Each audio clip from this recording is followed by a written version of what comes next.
Globally, 99% of people born into Islam never leave. Islam is not just taught since birth. It's drilled into your very identity, your values, your relationships, and your entire worldview. It's something that governs what you eat, how to dress, who to marry, how to think, and how to live. Imagine questioning something like that.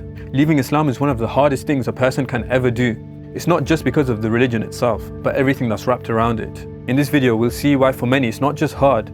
The mere thought of questioning Islam will never even cross their mind in the first place. If a person changes his religion from Islam to any other religion, the punishment should be death. What do you think your brother will do if they find out you're an atheist? Kill me, maybe. I knew I had to get out, or that was it. The first reason is how dogmatic and authoritarian Islam is. But why? Especially compared to religions such as Christianity. Islamic texts cannot be changed. God is perfect and all-wise. Therefore, the Quran, the word of God, cannot be changed by man because man is flawed and fallible. This is why it has been unchanged since first assembled. This is starkly different to a religion such as Christianity, where the Bible has many different authors and many different versions. Secondly, Muslims have to be completely subservient to their religion. You follow Islam in its totality. God is all-knowing and the Prophet was morally perfect. If the Quran is perfect and unchanged, and the sayings of the Prophet are confirmed, you can't pick and choose what to believe. Take this analogy. A parent knows what's best for their child. If a child is given a clear command, they should follow it because the parent knows far more than the child. And following the command is for the child's own good, whether the child can see it now or not. But the difference in knowledge between a parent and a child is completely minuscule compared to the difference in knowledge between God and His creation, mankind. Therefore, you should listen to God since He is all-knowing, and His commands are confirmed to have come from Him since they were unaltered, and His commands are best for you. Islam is also all-encompassing, unlike Christianity.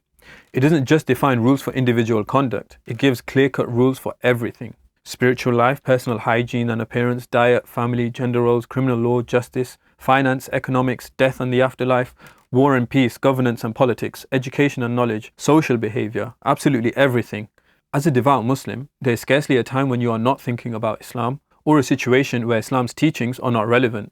Islam also has incredibly strict laws on criticizing and leaving it. It's not just discouraged, but blasphemers and apostates should be punished and killed. This Islamic dogmatism has dulled the edge of independent thought, leaving many Muslims unable to think beyond the boundaries of doctrine. When the sacred texts are all-encompassing and absolute, there remains little space for personal judgment, little air for the mind to breathe.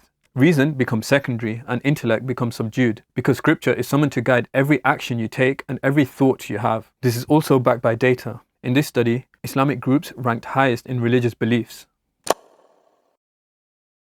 Because Islam is more than a religion and its teachings cover almost everything, it becomes a culture, a tribe, a national identity. And leaving Islam feels like betraying your family, your culture and your people. When you meet someone and hear the name James or Michael, you don't instinctively think Christian or Jew. But when you hear the name Abdul or Muhammad, you instinctively think Muslim. Yeah, I was between that and Muhammad. Why the f would it be between that and Muhammad? Since Islam is all-encompassing and there is no aspect of your life that Islam does not influence or dictate entirely, to give up Islam is to give up your identity. This is shown clearly with cultures that have been almost erased and replaced by Islamic culture. A study in the UK on British Muslims found that 71% identify as Muslim first. And in another study, it showed that up to 85% of Muslims in many countries name religion as their primary identity, compared to Western Christians, where just 15% see faith as essential to nationality.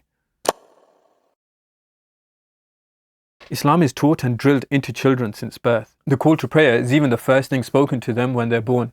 When a baby is born, get a piece of paper, make a tube, you get the tube, you whisper out the adhan, you say, Allahu Akbar, Allahu Akbar. You don't shout at the adhan in a newborn baby. And because it's taught dogmatically at birth, it molds the very mind we use to process information and judge what is true and what isn't. For Muslims, most aspects of Islam instinctively make sense, but these very instincts have been molded by Islam. Take this rough analogy. You have a factory making rulers, and you want to know if these rulers are accurate. Now you can't take one ruler to measure another one from the same factory, because both would have the same defect. When Muslims judge Islam, it's judged through a lens that has been molded by Islam itself. Islam makes sense instinctively and logically to a Muslim because Islamic teachings have been drilled into them. In many Muslim countries, there's little to no exposure to competing ideas. Even in non-Muslim countries, children often begin attending madrasas, Islamic schools, as young as 5 years old. This early and continuous exposure creates a deeply embedded religious identity and worldview, even before children develop the cognitive tools for critical evaluation. The sheer volume and consistency of the religious message from a formative age establish it as the primary framework through which children understand the world. This inescapable immersion makes it inherently difficult to later question or disaffiliate, as the faith becomes intricately intertwined with one's very identity and understanding of reality. This systematic and early installation of beliefs, particularly when presented as the sole truth, profoundly shapes a child's perception of Islam. Muslims in the West are initially taught a watered-down version of Islam. Then when their beliefs are solidified through years of indoctrination, Muslims as they get older will rationalize and defend the darker sides of the faith. When you're young, they'll teach you about the central tenets of Islam, the 5 pillars, to be good to your parents and to give to charity. But of course they don't mention the Prophet's sex slaves, his marriage to a 6-year-old child, and how Islam spread through aggressive warfare, and how Jews are enemies. But as Muslims get older, they hear about these things and immediately rationalize them, since Islam has already been drilled into them.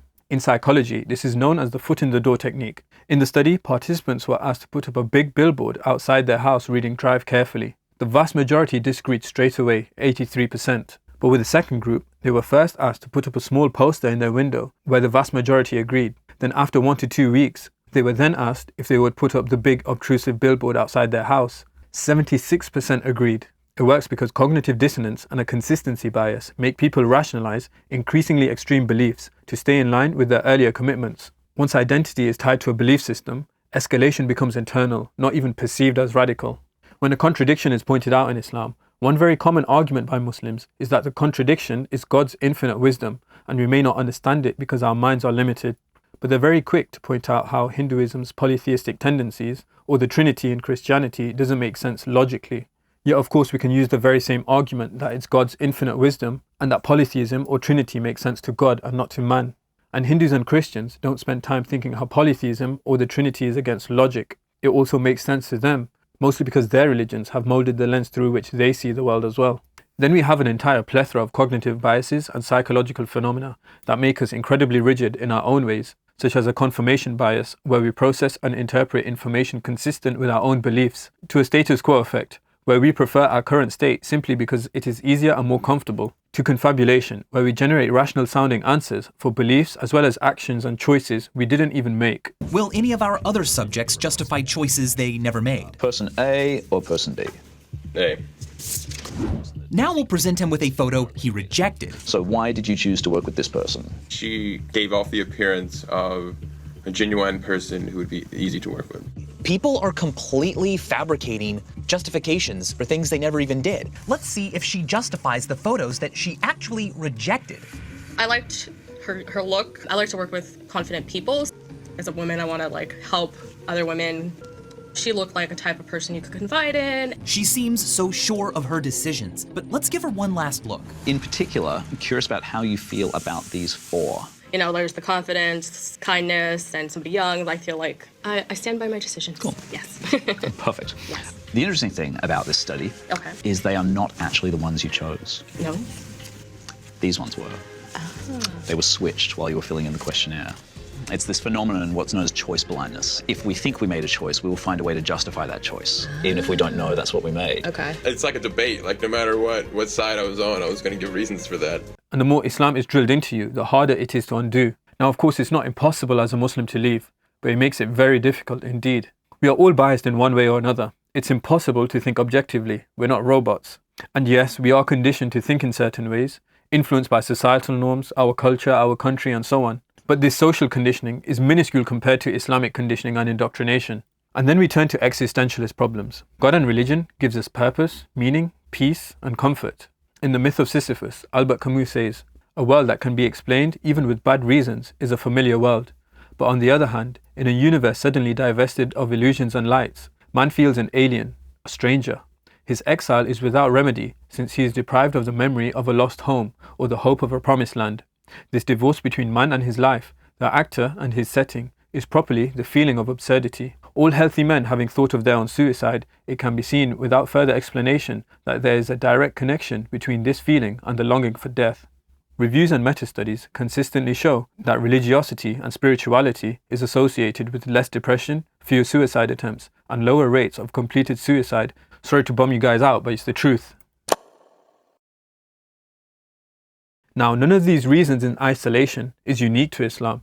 However, all of them together and in their extent are unique to Islam.